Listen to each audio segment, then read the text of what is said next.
In order to manually show SolarWinds EDR, powered by SentinelOne's patented rollback capabilities, we're going to run the agent in detect-only mode, meaning it will only alert on the activity, and then we'll go ahead and take manual responses. Normally in production, you'd be running this in protect mode, where you can automate any responses you're about to see. So let's jump into our virtual machine. Here on the right, you can see we have perfectly good files and pictures that haven't been touched yet. And here, it looks like I have a security bulletin in my email inbox. So I'll go ahead and open that, and it looks like there's a Word document attachment in this email. It looks safe, so let's go ahead and open it. And right away, you can see SolarWinds EDR notices something unusual about this Word document. If we jump back into the dashboard, we should see the suspicious alert coming from the endpoint.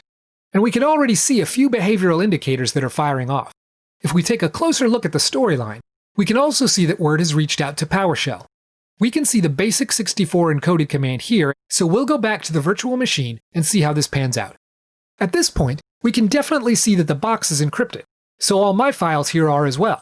I can also see that the ransomware has left some lovely notes in my directories, instructing me on how to pay the ransom and get my data back. Thankfully, I don't have to do that. Let's go back and take another look at the alert.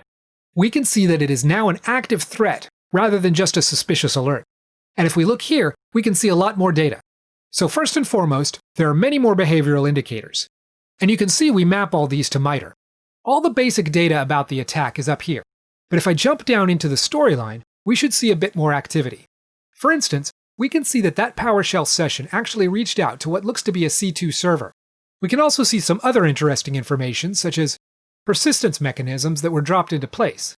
The ransomware, of course, tried to delete shadow copies so that I can't recover the data, and we can see the ransomware itself impacting the data on my system. So at this point, I'm going to choose to roll back the activity. I'll go ahead and kill the ransomware process. I'll quarantine any files related to the threat, or remediate any changes made to the system by the threat. For example, the persistence mechanism files that were dropped on the system, modifications made to registry keys, and things like that. And then, of course, I'll roll back any data that was damaged as part of that malicious storyline. So I'll go ahead and click Rollback here.